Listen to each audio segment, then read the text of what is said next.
This is the return home for Cody Bellinger. Just your thoughts managing him through his entire Dodger career. I loved managing Cody. He was obviously, won the MVP in 19, did a lot for the community, for the fan base, and for us on the field. So, it's different seeing him in a Cubs uniform. It'll be different. It'll be odd seeing him at Dodger Stadium in the visitors' dugout. But I'm sure he's going to get a great reception here. You have a lot of guys that are still attached to him and others that have had the success with you over the course of the last 7-8 years. How difficult is it to kind of see these guys in different uniforms?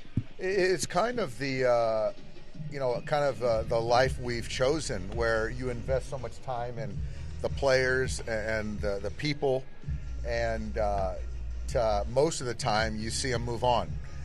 But that doesn't change what we had, the relationship, and kind of your well-wishing of these players, and Cody being right there at the top of the list. But I'm not going to be rooting too hard from these next 3 games. I can promise you that.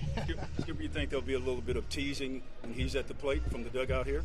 I'm going to try to tease him a little bit. Hopefully he looks at me so I can get him off his game a little bit.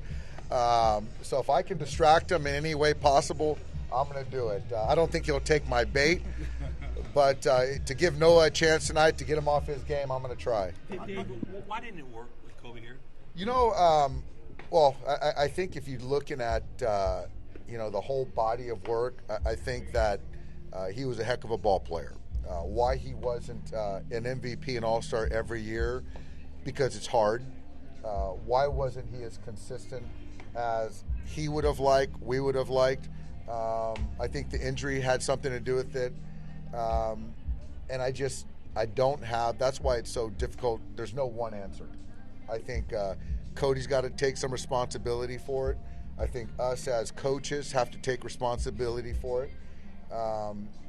And sometimes maybe a different voice might kind of unlock some things in him, because you can't debate the skill set or the talent. How unique was it to have a player have the highs that he did, but the lows also that he had? I think unique is mild. I don't think it's ever been done as far as the spectrum of going from National League MVP to the struggles that we've seen over the last couple years.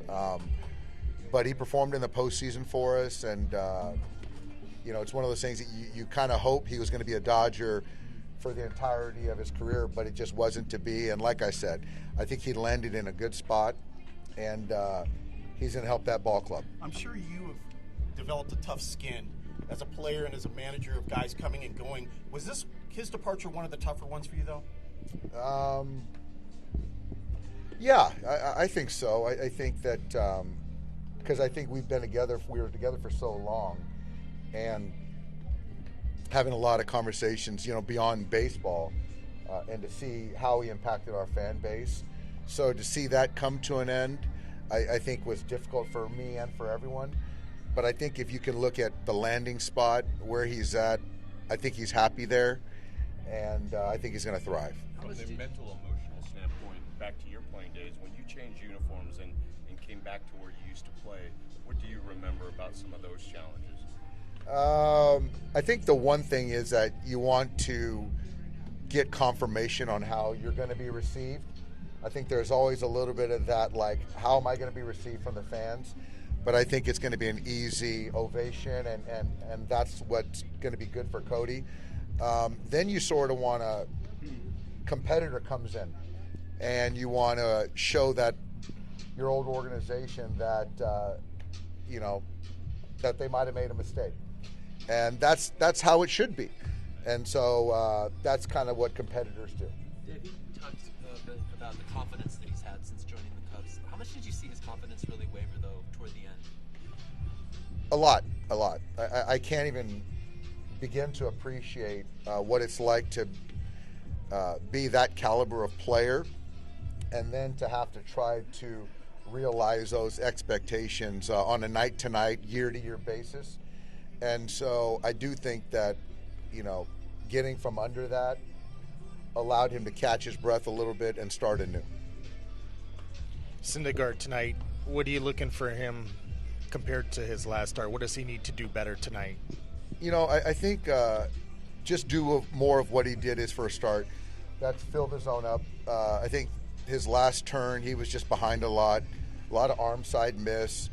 And, he's a strike, though, and a good command pitcher. So if he can do that, keep the ball on the ground, keep the pace of play going, there should be a lot of quick outs. And, I think he's going to pitch well tonight.